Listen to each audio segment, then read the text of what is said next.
She heard him from the bottom of the sea, not metaphorically, not the way grief is said to travel across impossible distances. She heard him the way a mother hears her child, which is to say, immediately, completely, across whatever stood between them. Thetis, daughter of the sea god Nereus, was sitting in the deep water off the Aegean coast when the cry came down from the world above, and she rose through fathoms of cold dark toward the sound of her son. She already knew what had happened. She had always known. That was the particular anguish of being Thetis. She was a goddess who had seen the shape of her son's life before he could speak, before he could walk, before he had chosen anything at all. She knew that Achilles would go to Troy.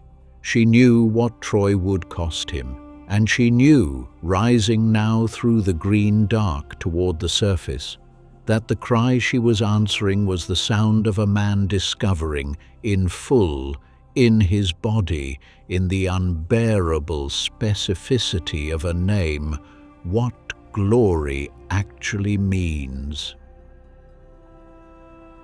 This is not a story about a warrior who could not be killed. It is a story about a man who chose to be mortal, who was offered a long, quiet, unremarkable life and turned from it deliberately with full knowledge of what he was trading and what it would cost.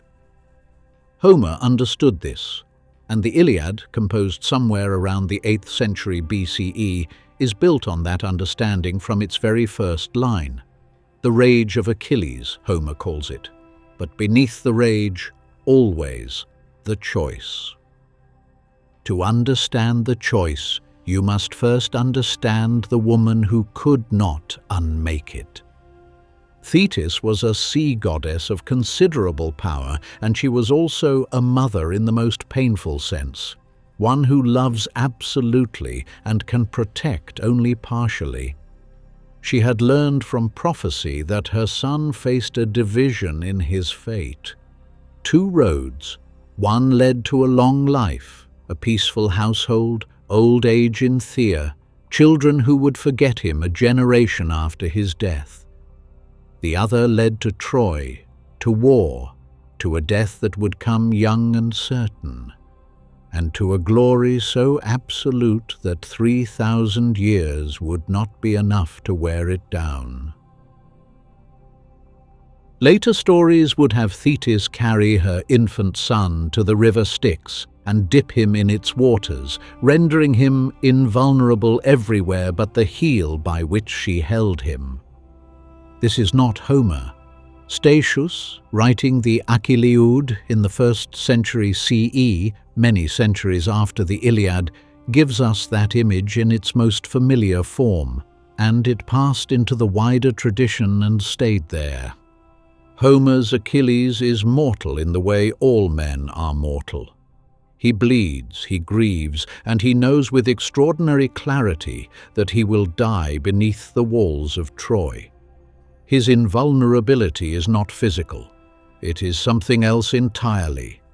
The story of how Thetis tried to keep her son from the war comes not from Homer, but from the wider body of ancient myth, the epic cycle, a collection of poems composed by other hands that circled the edges of the Trojan War.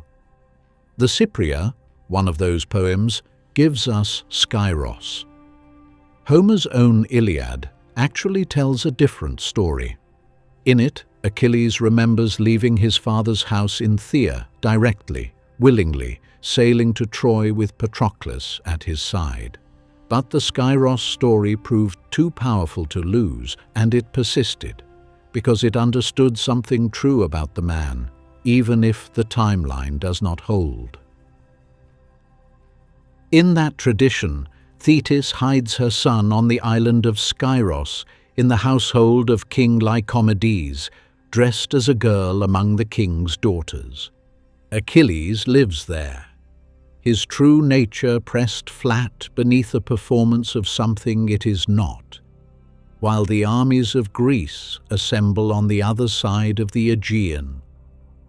It is Odysseus who finds him, arriving with a chest of gifts, jewelry, fine cloth, and placed among them, almost carelessly, a sword and a set of armor. Among the daughters of Lycomedes, one figure moves differently when the weapons appear. One pair of hands reaches for the blade before the bracelets. Achilles cannot help himself. The greatest warrior in the ancient world cannot pretend, even to save his own life, that iron does not call to him. Whether the departure was exactly as the Cypria describes, or as Homer suggests, a young man sailing willingly from his father's house, the destination is the same. He goes to Troy with full knowledge. That willingness, full-eyed, undeceived, is where the story truly begins.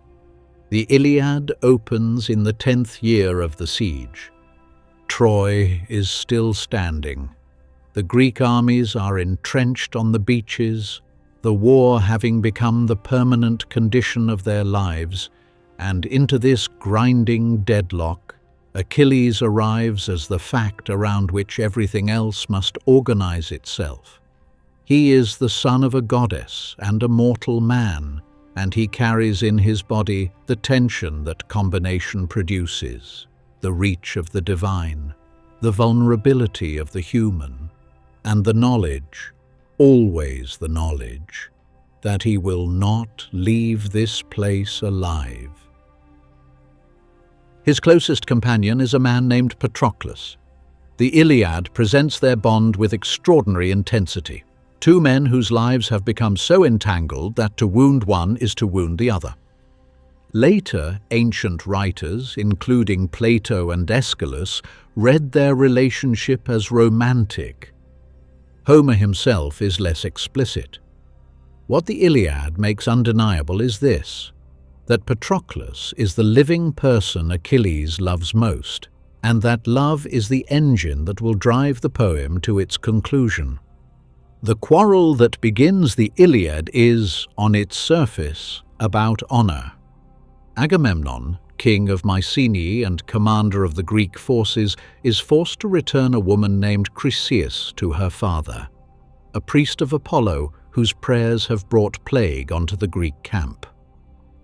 To compensate himself, Agamemnon takes Briseis, a Trojan woman who had come into Achilles' household. Briseis is not simply a prize. The Iliad gives her weight and sorrow of her own, a woman who had lost everything in this war and had found in Achilles' treatment of her something approaching dignity. Her removal matters as more than an insult, but the insult is real, and Achilles' response is absolute. He withdraws from battle entirely. The greatest warrior in the Greek force sits on the shore while the army he could save bleeds and retreats and breaks against the Trojan lines. His mother, at his request, persuades Zeus to turn the tide of battle against the Greeks, to make them feel in their bodies what it costs to diminish Achilles. Agamemnon breaks first.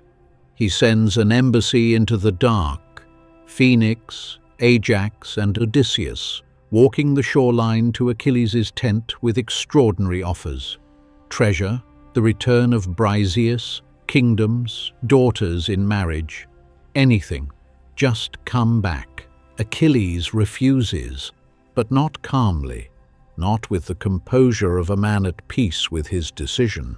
What Homer gives us in that tent is one of the most existentially volatile passages in all of ancient literature. Achilles raging not just at Agamemnon, but at the entire heroic code he has been handed, turning it over in his hands like something discovered to be counterfeit. No amount of wealth, he says, is worth the value of a man's life. He is threatening to sail home the next morning. He is a man staring into the abyss of his own mortality and feeling for the first time the full dizzying weight of what he has agreed to. And then, in the same speech, in the same breath, he speaks the prophecy. My mother has told me that two fates carry me toward death. If I stay and fight beneath Troy's walls, I will not return home, but my glory will be everlasting. If I return home to my dear fatherland, my glory will be gone, but a long life will be mine. He knows, he has always known. But knowing on the day you sailed from home with the wind behind you and the war still abstract is a different thing from knowing now. In the 10th year, with the bodies of men you recognized piling up on both sides, with the smell of burning and salt coming through the tent wall, the heroic bargain is revealing its true cost.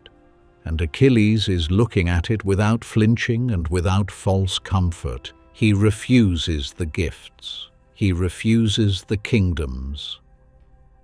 The embassy walks back empty through the dark. And then the war comes for him anyway. Hector breaks the gates of the Greek camp. The Trojans surge forward with fire in their hands, and the smoke from the burning hulls drifts over Achilles' tent. He watches it happen, unmoving, the greatest warrior alive, sitting on the shore while the ships he came on begin to burn. It is Patroclus who breaks. Patroclus, who cannot listen any longer to the screams of men dying against the sea, comes to Achilles with a request. Let him wear the armor. Let him fight in Achilles' place. Let the Trojans, who fear the name of Achilles, believe for one afternoon that their fear has arrived. Achilles consents, but with a limit. Drive them from the ships, no further. Do not pursue them to the walls of Troy. Come back.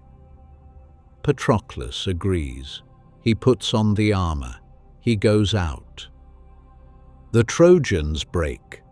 The Greeks surge forward, and Patroclus, wearing the face of Achilles, forgets the instruction. He pushes toward the walls of Troy, exceeding the boundary Achilles set, and Apollo meets him there. The god strikes the helmet from his head and the spear from his hand, leaving him stunned and defenseless in the open. It is a young Trojan warrior named Euphorbus who strikes first, a spear into Patroclus's back. And then Hector, greatest of the Trojan warriors, steps in to finish what a god and a lesser man have started. Patroclus falls. As he falls, he tells Hector that death is already standing at his shoulder. Hector does not hear the warning. He strips the armor of Achilles, borrowed by a man who loved him, and puts it on. Antilochus brought the news to Achilles. Homer's description of what followed is one of the most extraordinary passages in ancient literature. Achilles collapses. He tears at his hair. He pours handfuls of dark dust over his face and down into his clothes.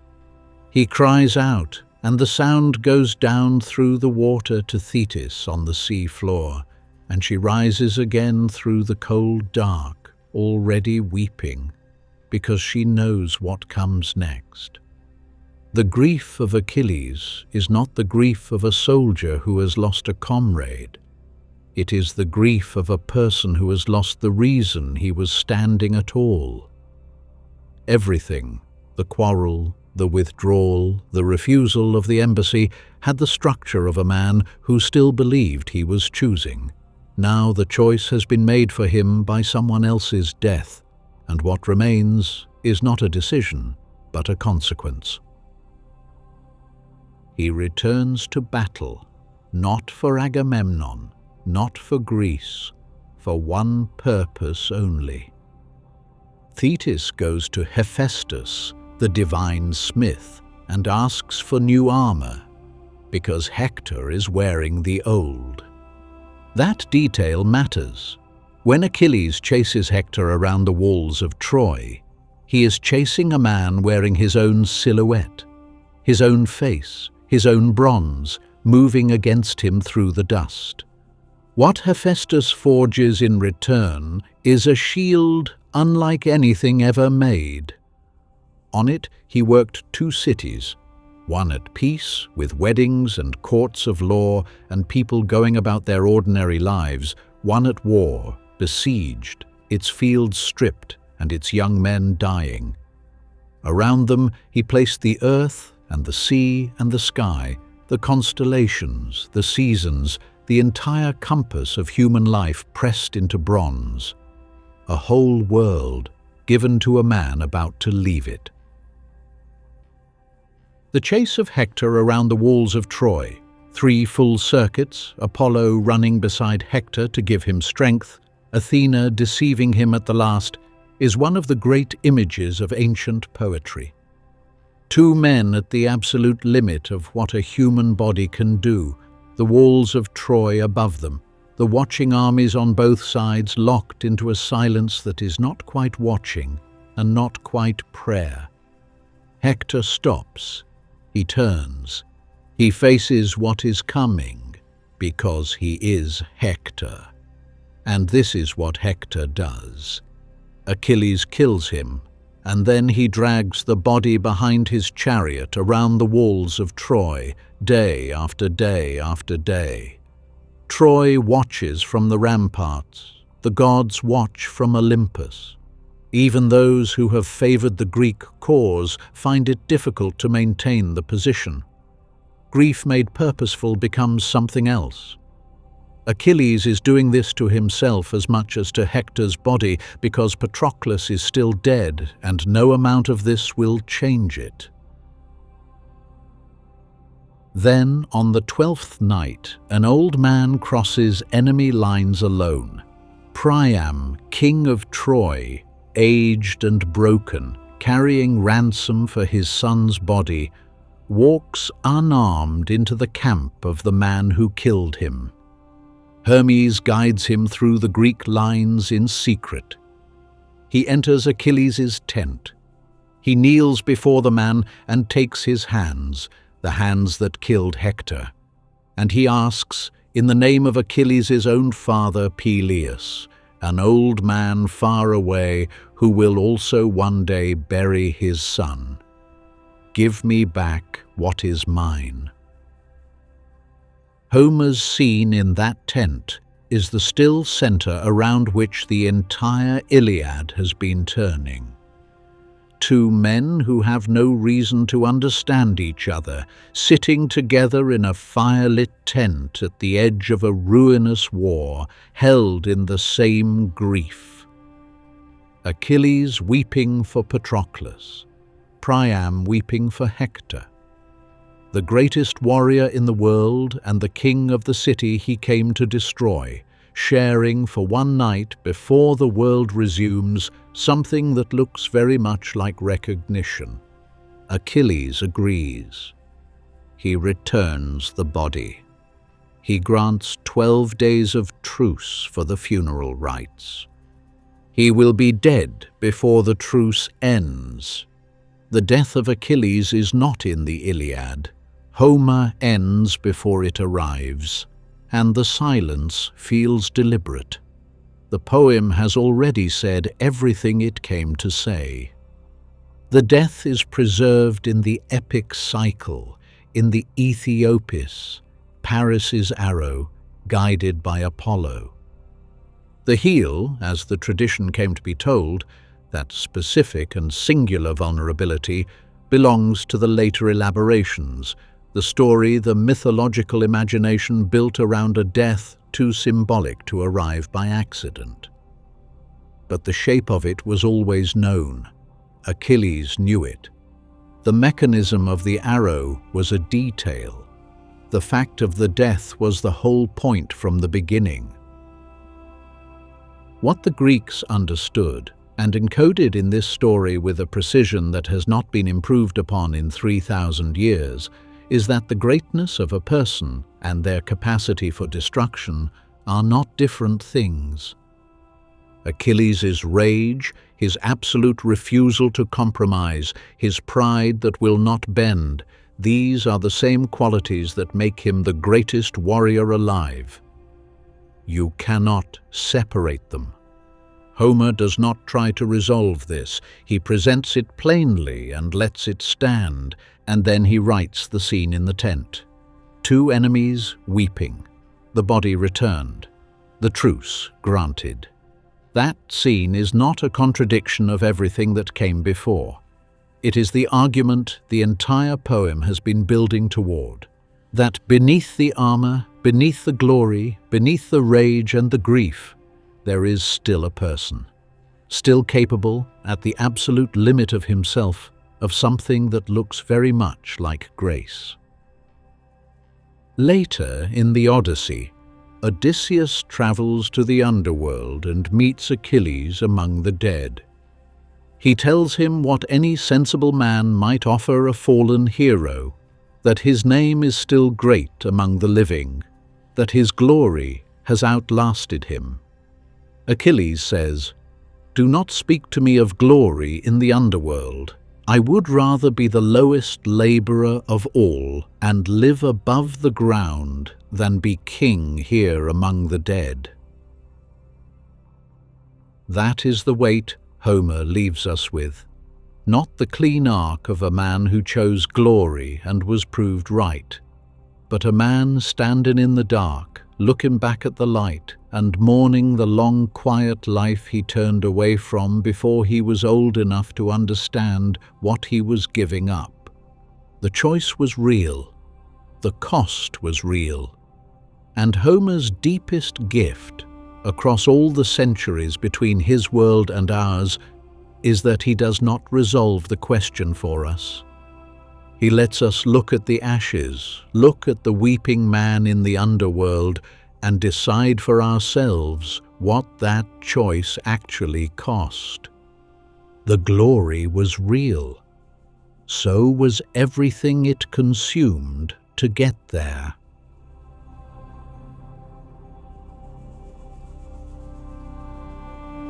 This legend has been told.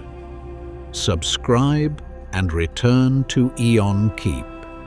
More legends await.